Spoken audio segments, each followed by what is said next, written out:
When did you figure out that you were not a Negro? Like you were more. That's a great question. Thank you for that question. That's my favorite question.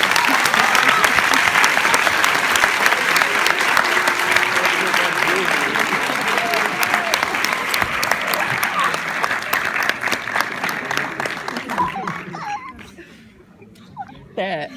So my life changed when I read the autobiography of Malcolm X. My whole life changed.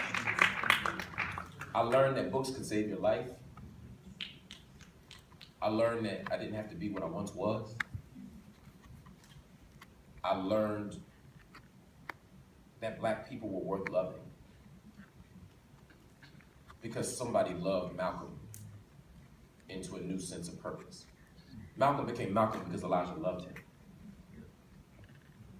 And so reading that book made me think about it differently. And then my Uncle Bobby.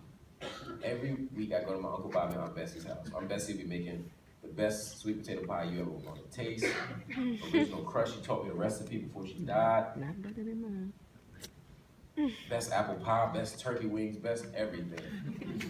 And Uncle Bobby was sitting in that chair. He finished high school. Maybe finished high school. He didn't actually. He dropped out of high school to go fight the war, World War II. My parents are older. My father turned 88 last week. And yeah, give thanks for that. And Uncle Bobby was his older brother. My pop came to live with them after he left the army. So anyway, so Uncle Bobby would sit in that chair and he would read Jet magazine.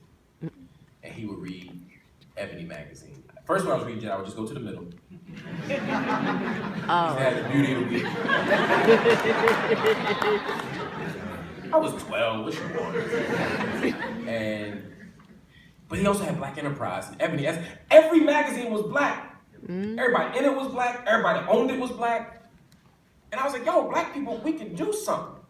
He had come through movements. He had come through Father Divine's church. He had come through other stuff. So he was my introduction into the idea that black people could do for themselves. So between reading Malcolm and realizing that my life could be different, I could be anything. And then then hang on my Uncle Bobby, I realized that I wasn't a Negro. I wasn't a colored, I wasn't a shine, I wasn't a coon. Ashe. We were African people Ashe. who deserved good love, healthy choices, and second chances. And that the rest of our lives, less of my life anyway, I was committed because of Malcolm. And then Asada. After I read Malcolm, I read Asada. And Asada changed the other part of my life. Malcolm changed my life. Malcolm saved my life. Asada saved it later and changed it and put me on a direction. Between Malcolm and Asada, I was different. And then I spent the rest of my life, and I plan to spend the rest of my life hoping to create a world where everybody, but especially my people, have access to good love, healthy choices, and second chances.